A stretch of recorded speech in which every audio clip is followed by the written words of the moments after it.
Your big idea is ready to take off. But how do you actually know when it's time to fund those first critical steps? Today, we're breaking down seed funding, what it is, how it works, and exactly when your startup should raise it. If you're a founder wanting to understand startup financing, this video is for you. Seed funding is the very first official money raised by a startup. Think of it as the fuel that is going to really ignite your business and get it off the runway.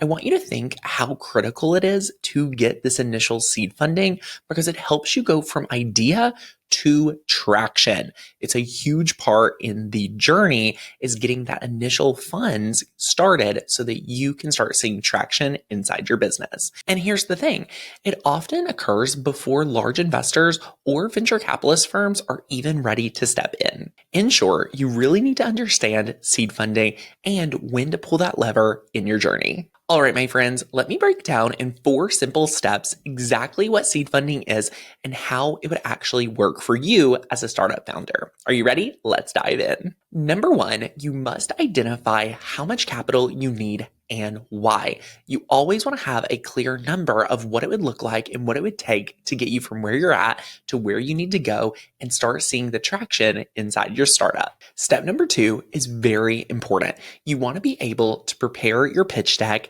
and your business plan. If you do not have a clear plan on how your business is actually going to shift once you receive the seed funding, that is a very critical question people are going to ask. We see it every day where people are looking for funding versus just going out and learning to market and sell their services. So really ask yourself when you're thinking about your pitch, what would this money do and how would it really help me get the traction to start seeing the business growth that I'm after? You really have to outline that inside of your pitch so that you can clearly articulate and clearly paint a picture of where your business is and the bottleneck that's holding it back and where it will be with these initial seed funding for the start of your business. You want to be very compelling when you're explaining what the bottleneck is and what this seed funding is actually going to do to help lift off your business from the ground. Step number 3, you must start approaching these investors. There's so many different types of investors that can help you with your seed funding. Here's what I want you to know. You could approach friends and family. You could approach angel investors. You could approach a way of using crowdfunding. Say you have an audience, say you have, people, you're just needing funds to get your idea from conception to creation. You can go to your audience and actually invite them to invest in you. I've seen it done time and time again. It is so phenomenal to see what is possible when it comes to crowdfunding. But I really want to encourage you at this step, get uncomfortable. I want you to take a step out and just throw it out there to a good number of people. You never know what is possible. And let me tell you, we all can handle rejection. It's just a simple no, but you have no idea what could happen if you get a simple yes. Step number 4 is you're going to negotiate terms and secure the funds. The negotiation part is something you want to come prepared with for exactly what type of negotiations you are willing to kind of trade with and different things like that. So you want to be ready to negotiate. Almost any seasoned investor will want to negotiate at some level. So be prepared to hear that and be ready and firm in what your bottom dollar is when it comes to any sort of validation and understanding the value of your startup even before it's got the traction that it needs. Remember, the most common investors at this stage are angel investors, early stage venture capitalist firms, incubators, and even your own network. Do not be sleeping on the people that are around you that could actually want to support your vision and your dreams inside of your new startup. So here's what I want you to know. Each of these play a slightly different role in fueling your business's startup in the first stage of this process. So I want you to think about which one makes the most sense for you and your business to start aligning to so you can reach out to them first. There isn't just one type of seed funding. Here are the most common sources so that you really understand and can decide which one is best for you. Number 1 is angel investors. We've all heard that term, but do we really know what it means? This is simply individuals who invest their personal funds in exchange for equity. All right. This is phenomenal because you can actually get a mentor a lot of times in this scenario. An angel investor is someone who is typically very successful and they want to see other people that are at a beginner stage of their growth. And typically you get some amazing mentorship along the way. It is super fun. And I've had lots of friends be able to take advantage of angel investors in their process of getting their startup off the ground and going. And it's always been super rewarding. Next up, let's talk about venture capitalists.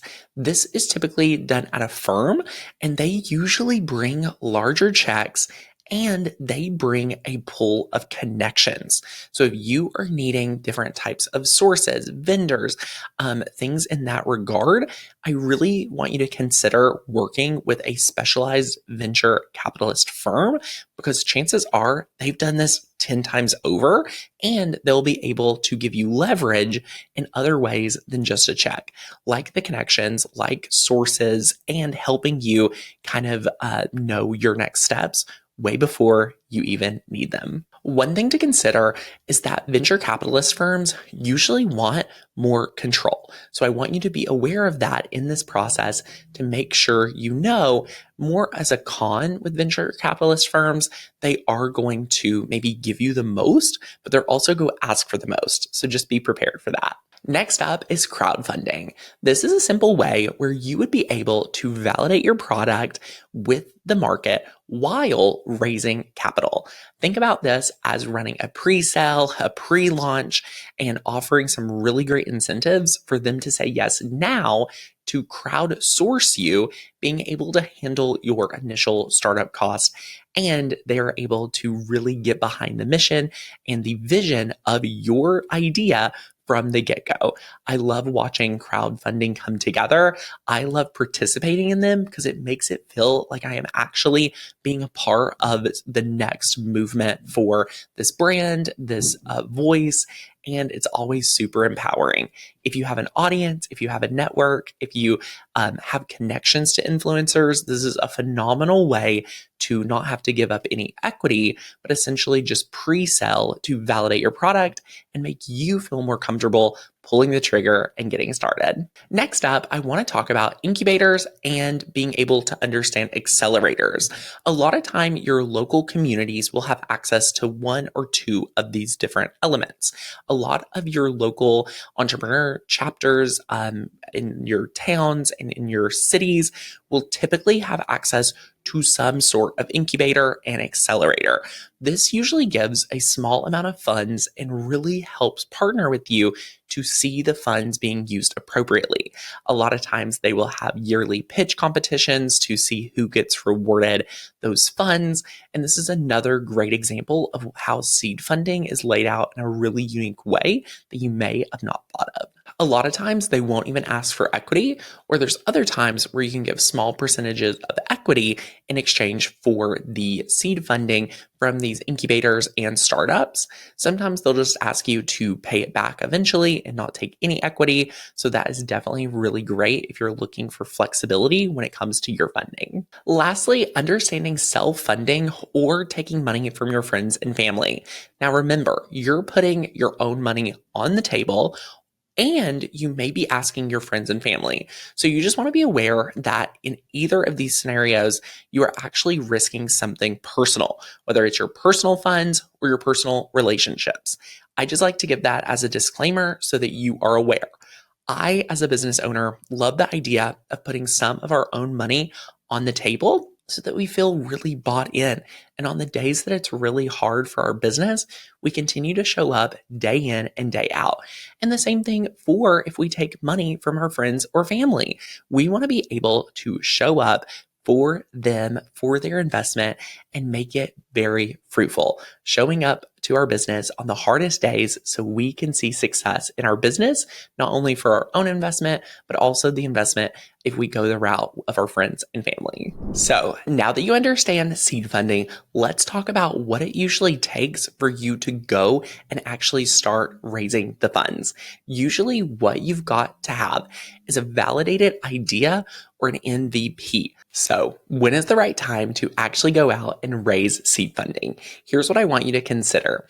Usually you must have a validated idea or an MVP, minimal viable product. Again, showing people what it is you want, your vision, your business model laid out in either way. You could say, hey, I've validated this and I've sold X amount, or here's my minimal viable product. This is go show you what it would really look like, and then we can scale with the seed funding. Number two, you want to have a clear business plan.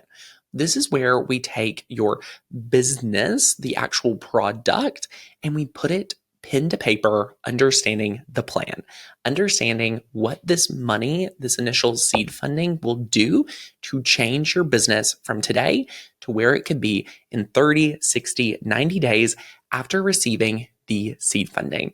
You want to paint a very clear picture in that business plan. Number three, you want to have some sort of early market traction. You want to have something to pinpoint that shows that what your business idea is validated, whether it is demand, whether it is research, whatever it is, you want to be able to showcase some sort of early market traction. It doesn't have to be in true sales like we would talk about with a validated idea, but something that is showing that what you are wanting to create is valuable and needed into the world. Number four, you need to understand a clear path and plan to scale. How are you going to get your business from where it's at to where you want it to go? And how is those seed funds going to actually make a big difference inside of getting there quickly? Here's what you need to know. Raise too early and you risk giving away too much equity, or before you've even proven your value in the marketplace. Raise too late and you might miss the window for your ample growth. Be sure to pull that lever at the right time. Here's the most overlooked thing when it comes to seed funding, and that is understanding what to keep in-house and what you can actually outsource and delegate when it comes to seed funding. There's two clear things that you must keep in-house inside your company, and you cannot or should not consider outsourcing. The first thing you want to keep close is your vision. It's more than just a logo. It's your voice, your visuals, and your values. Keep that creative vision, messaging, and overall brand strategy within your internal team at all times. You'll be refining and developing these as you go. And that's part of the beauty of keeping them in-house so that as you evolve, they're evolving with you and you can keep them right on track. Number two is your core product development. This is the heart of your business. It's what sets you apart from everyone else. Keep your product design, your coding, your prototyping in-house. The same goes for your intellectual property, things like your patent, your unique algorithms, or trade secrets. And don't forget about quality assurance and product testing. When you own and control these areas, you're protecting your innovation and maintaining the knowledge that gives your company its edge. Once it's lost, it's nearly impossible to get back. Now, these are just a few areas that still matter. Things like leadership, strategy, company insights, and financial management. But these can often be supported by outside help as long as your core product and your vision stays close. But listen, let me tell you all the things that you can outsource, that you can delegate off your plate to allow you to focus clearer on your product and your vision. Feel free to outsource legal contracts, being able to get your business incorporated, accounting, tax compliance. These are all amazing things that you can actually outsource and delegate, which is phenomenal. And I want to encourage you to outsource some of your marketing initiatives and marketing strategy, whether you need help coming up with a clear marketing strategy, or you want to outsource your maybe ad buying, email writing, anything like that. Those are all free game to go ahead and outsource off your plate so that you aren't having to hold you up in the actual vision or creation of the product. And the good news, you don't even need a full-time staff. You can go to Upwork and find the top tier vendors in any category and start messaging them and seeing if they're right to work with you within minutes. I absolutely love being able to feel secure in my business, knowing I can turn to Upwork and find top tier talent in minutes. Here's a few quick and practical tips for you when it comes to starting your seed funding. Number one is to network strategically. You never know what will happen when you go out, meet other business owners, meet other investors, and see how maybe you all could work together at some capacity. You also want to be able to craft a really clear pitch that explains your value super clear. That is the best way for you to get the most value when you're actually presenting your offer out to other investors and for them to really crystal clear be able to see your plan, your path very easily. Number three, I want you to have your due diligence material ready. You need to have financials, projections, any sort of legal documents ready to go. And that is going to show investors that you are serious, that you're solid, and that you would be super easy to work with. And most importantly, understand investors' expectations upfront. Understand that people are going to ask for equity, people may want to ask for control, and be ready to negotiate with them. You have the final say as it's your startup. Here's the thing. Seed funding isn't just about money. It's actually about managing it.